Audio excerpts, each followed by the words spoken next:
우리가 매일 건너는 다리, 또 우리가 사는 이 건물들. 이걸 완전히 바꿔버릴 수 있는 획기적인 소재가 있다면 어떨까요? 오늘 바로 그 얘기를 한번 해보려고 합니다. 자, 오늘 우리가 살펴볼 내용은 이렇습니다. 먼저 철근이 왜 낡고 병드는지부터 시작해서 이걸 해결할 페트병의 놀라운 변신을 볼 거고요. 그 다음엔 기존 강철 철근이랑 뭐가 다른지 딱 비교해보고, 그래서 어디에 쓰면 제일 좋은지, 마지막으로 이건 진짜 아무도 몰랐을 법한 비밀까지 한번 파헤쳐 보겠습니다.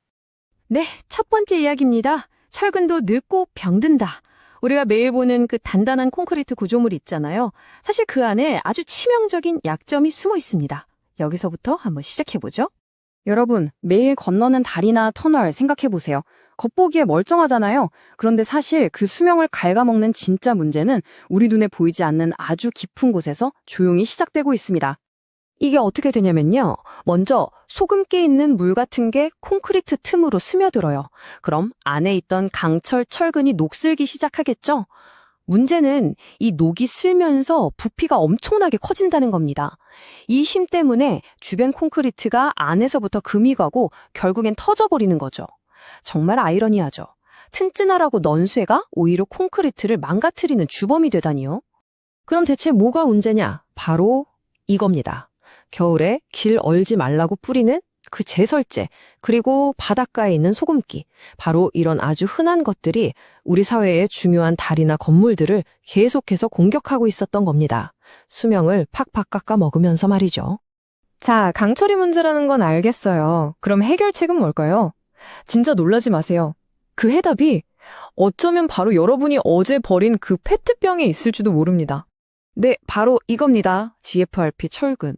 이름이 좀 어렵죠? 쉽게 말해서 유리섬유로 엄청 강하게 만든 플라스틱, 즉 플라스틱 철근이라고 생각하시면 돼요. 정말 신기한 건 이 첨단 소재가 어디서 오느냐는 건데요. 네, 맞습니다. 우리가 물 마시고 버리는 바로 그 평범한 페트병에서 이 모든 게 시작됩니다.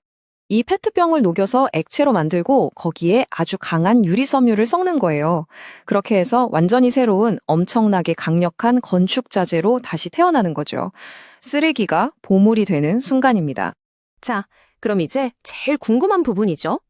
기존의 강철 철근이랑 이 새로운 플라스틱 철근 한번 제대로 맞붙여 보겠습니다. 과연 누가 이길까요? 표를 보시면 딱 감이 오시죠. 일단 부식, 녹쓰는 문제에선 플라스틱 철근이 압승입니다. 아예 녹이 안 쓸어요. 무게도 이건 뭐 비교가 안 될 정도로 가볍습니다. 그런데 단점도 확실해요. 콘크리트에 딱 붙는 힘, 즉 정착력은 강철보다 좀 약하고 불에도 더 약합니다. 물론 기술로 계속 보완하고 있지만 이건 설계할 때 꼭 생각해야 하는 부분이죠. 사실 더 좋은 것도 있긴 해요. 바로 탄소섬유. 훨씬 강하죠. 그런데 문제는 가격입니다. 이 플라스틱 철근보다 10배나 비싸요. 그러니까 뭐랄까 탄소섬유가 꿈의 소재라면 이 GFRP는 지금 당장 우리가 쓸 수 있는 가장 현실적인 대안인 셈이죠.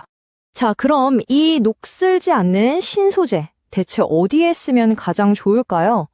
이미 아주 똑똑하게 활용되고 있는 곳들이 있습니다. 핵심은 간단합니다. 가장 필요한 곳에 쓴다. 그러니까 강철이 가장 쉽게 녹쓰는 최악의 환경, 바로 그런 곳에 이 GFRP를 쓰는 게 정답인 거죠. 예를 들면 이런 곳들이에요. 제설제를 잔뜩 뿌리는 다리 위, 또 소금물에 계속 닿는 바닷가 항구나 방파제 같은 곳들, 그리고 화학약품을 많이 쓰는 공장 바닥도 마찬가지고요. 이런 곳들은 기존 강철 철근을 쓰면 언젠가는 반드시 문제가 생기거든요. 바로 그런 곳에서 이 플라스틱 철근이 진가를 발휘하는 겁니다. 그런데 여기서 끝이 아닙니다. 녹슬지 않는다는 건 이제 다 알잖아요. 그런데 현장에서 이걸 직접 써본 사람이 정말 아무도 예상 못했던 엄청난 비밀을 하나 발견하게 됩니다. 한 전문가가 공장을 짓는데 이걸 써봤대요. 근데 나중에 보니까 이상하게 이 현장만 다른 곳보다 콘크리트 균열, 금 가는 게 훨씬 적더라는 거예요. 처음엔 이게 그냥 우연인가 싶었겠죠. 왜 그랬을까요? 이유를 파고들어 보니까 바로 온도 때문이었습니다. 철근이랑 콘크리트, 이 두 재료가 온도에 따라서 늘어났다 줄어드는 정도가 다른데 거기서 문제가 생겼던 거죠. 자, 이걸 열팽창의 대결이라고 한번 불러볼게요. 강철 철근의 경우를 보세요. 콘크리트는 막 굳으면서 뜨거운데 밤이 되면 강철을 확 식어버려요. 그럼 온도 차이가 엄청나게 크겠죠? 이 둘이 서로 다른 속도로 줄어들려고 하니까 그 힘 때문에 콘크리트에 금이 가는 겁니다. 반면에 플라스틱 철근, 이 GFRP는요, 온도 변화가 훨씬 느려요. 콘크리트랑 비슷하게 식는 거죠. 온도 차이가 작으니까 서로 부딪힐 일도 적고, 그래서 균열도 훨씬 덜 생기는 겁니다. 정말 똑똑하지 않나요? 그래서 얼마나 줄어드냐고요? 무려 50% 이상입니다. 초기에 생기는 균열이 절반 이상 줄어든다는 건 그 건물의 수명 자체가 훨씬 길어진다는 뜻이죠. 이건 정말 엄청난 장점입니다. 자, 오늘 내용 한번 정리해볼까요? 핵심은 이겁니다. 첫째, 기존 강철 철근의 최대 약점은 바로 녹이다. 둘째, 페트병으로 만든 GFRP 철근은 녹슬지 않고 가벼운 완벽한 대안이 될 수 있다. 셋째, 특히 바닷가나 제설제를 많이 쓰는 곳에서 게임 체인저가 될 수 있고요.